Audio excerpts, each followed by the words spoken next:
ये जो mobile loan apps हैं, इनका भी जो रिकवरी का जो प्रोसेस है बहुत ही गैर अखलाकी है। ये जो मोबाइल लोन ऐप्स हैं, ये सोशल मीडिया पे जो है वो अपने इश्तिहार देते हैं और लोग उधर इनका इश्तिहार देखकर इनकी तरफ राग़िब होते हैं। ये फॉर्म फिल करवाते हैं ऑनलाइन ही और उसमें ये 2 रेफरेंस नंबर ले लेते हैं और 2 रेफरेंस नंबर लेने के बाद ये एक आईडी बनाते हैं और उस जो ऐप होती है इनकी, उस ऐप के ज़रिए जो है वो लोन मिल जाता है। और इस ऐप की जो लोन होता है, जो ऐप में लोन मिलता है, वो भी अगर बर वक्त वापस नहीं किया जाता तो ये जो मोबाइल लोन ऐप्स हैं फिर ये उस शख्स का जीना हराम कर देती हैं। ये उसको कॉल्स कॉल्स कॉल्स करती है। और ये जो मोबाइल लोन ऐप्स का जो कर्जा है, ये इतना ही बड़ी ज्यादती है कि आप देखें ये 200% से भी ज्यादा ये जो इंटरेस्ट लेती हैं, ये मोबाइल इतना इंटरेस्ट होता है दुनिया में कहीं भी। पता नहीं गवर्नमेंट इनको लो कैसे कर देती है। मुझे तो समझ नहीं आती पाकिस्तान की गवर्नमेंट की कि छोटे लोगों के लिए जो काम है उनको तो जो आम बड़े लोगों के जो काम होते हैं उनसे नहायत सस्ता होना चाहिए। लेकिन इधर क्या होता है, जो छोटे लोगों के काम है ये कहते हैं कि छोटे लोगों को लूटो, जैसे भी इनको लूटना है इनको लूट लो। बड़े लोगों ने तो अपने आप को वैसे ही मैनेज कर लेना होता है। असल चीज तो उधर होती है जहां पर गरीब लोग होते हैं। अब किसी को 10-20 हज़ार 25 हज़ार रुपए की जरूरत है, क्योंकि मोबाइल लोन ऐप्स जो है इस वक्त 25 हज़ार रुपए से ज्यादा कर्जा नहीं देती। तो ये अगर किसी को 20-25 हज़ार की जरूरत है, आप उससे महीने बाद कहते हैं हमें 30 हज़ार दो, और अगर महीने से बढ़ जाए तो आप उसे कहते हैं हमें 40 दो, 45 दो। तो ये कोई आप अच्छा तासर तो नहीं दे रहे हो। क्या गरीब की आप मदद कर रहे हैं? 25 हज़ार आपने दिया, चलो उसके ऊपर 500 रुपए ले लो, मैक्सिमम 1 हज़ार रुपए ले लो।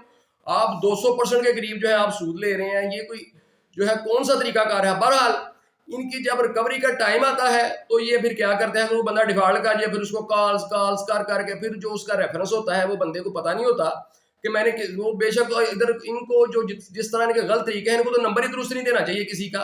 बहरहाल वो रेफरेंस का जो इनका तरीका होता है, जो इनके पास रेफरेंस होता है, उस रेफरेंस नंबर पे अगर किसी का वालिद है, भाई है, उसको फिर ये तंग करना शुरू कर देते हैं।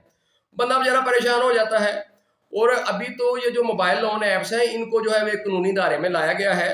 सिक्योरिटी एंड एक्सचेंज कमीशन है जो पाकिस्तान का, अब ये उससे लाइसेंस लेकर काम करते हैं। पहले ये सारी ऐसे ही कर रही थी और ये 1 लाख रुपए करीबी जो थी वो कर्जा दे देती थी और उसमें अगले बंदे का बाद में जीना भी हराम कर देती थी। लेकिन अब ये 25 हज़ार रुपए से ज्यादा जो है वो कर्जा नहीं दे सकती। इसकी वजह ये हुई थी कि इस्लामाबाद में एक मसूद नामी एक शख्स था, उसने जुलाई 2023 में इन मोबाइल लोन ऐप्स की वजह से तंग आकर इनसे उस बेचारे ने खुदकुशी कर ली थी कि इन्होंने उसको तंग ही इतना किया था कॉल्स कर करके, वो बंदा मजबूर होकर उसने खुदकुशी कर ली। थोड़ा सा उसने कर्जा लिया था, लाखों में उसका कर्जा इन्होंने बना दिया और वो बेचारे को है इस दुनिया से जाना पड़ा। हालांकि उस बेचारे को समझ नहीं थी कि ये जो तुमको लोग तंग करें, ये घटिया लोग हैं और इन घटिया लोगों का तो काम है आपको तंग करना। आप इनके नंबर ब्लॉक कर दो। आपको ये कैसे तंग कर सकते हैं? अगर ये आपके घरों में आते हैं तो आप इनसे सख्ती से पेश हो, इनसे एक सवाल करो किस कानून के तहत मेरे घर में आए हो। तो ये रुक जाने थे, आपने उस बेचारे ने खुदकुशी कर ली और उसकी खुदकुशी होने के बाद फिर एफआईए हरकत में, पहले ये एफआईए हरकत में नहीं आती। और वैसे भी जो एफआईए है उसके बारे में सबको पता है कि उसको एक दरखास्त या कई महीने तो दरखास्त ही नहीं निकलती।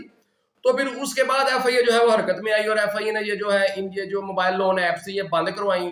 और जो जिन्होंने security and exchange commission Pakistan का उसके तहत जो लाइसेंस ले लिया, वो जो ऐप्स अब काम कर रही हैं जिनमें बर वक्त है, पैसा जा रहा है, एक दो और है, तो वो जो ऐप्स हैं वो काम कर रही हैं। बाकी ऐप्स जो है वो बंद हो चुकी हैं, उन पे अब लोन नहीं मिलता और ना ही वो काम कर सकती हैं। गूगल वालों ने भी जो है इसके साथ कुछ हेल्प की है पाकिस्तान की, कि जो लोन ऐप्स जो अप्रूव्ड होंगी सिर्फ उन्हीं को जो है वो अपने वो प्ले स्टोर में जो है वो एंटर करके तो उसका जो है वो लोगों को डाउनलोड करने देंगे। लेकिन इनका भी जो तरीकाकार है वो बहुत ही गलत था। लेकिन अब चले ये फिर भी एक कानूनी दायरे में आए हैं। अब ये किसी को कॉल करते हैं तो रिकॉर्डेड कॉल करते हैं, लेकिन वो रिकॉर्डेड कॉल भी इनकी इतनी घटिया होती है, हर 15 मिनट बाद कॉल कर देते हैं, हर 15 मिनट बाद कॉल कर दो। और अगर बंदा डिफॉल्ट कर जाए तो बंदा तसव्वुर नहीं कर सकता कि उन्होंने काले का वो मशीन ही लगा देते हैं उस पर, वो मशीन बार बार कॉल कर रही है, मशीन बार बार। भाई आप लोग कारोबार करते हो, गैर गलत तरीके से कारोबार करते हो और गलत तरीके से आप लोग सूद वसूल करते हो, हद से ज्यादा सूद वसूल करते हो और उनको पैसे वापस नहीं करता तो आप लोग जो है फिर उसका जीना हराम कर देते हो। कतन ऐसा नहीं होना चाहिए। ये मोबाइल लोन ऐप्स वाले ये किसी को तंग नहीं कर सकते, ना ये किसी को कॉल्स करके तंग कर सकते हैं और ना ये किसी के घर भी नहीं जा सकते। और रेफरेंस पे अगर कॉल करते हैं तो उसकी बाबत भी इनका तरीकाकार गलत है।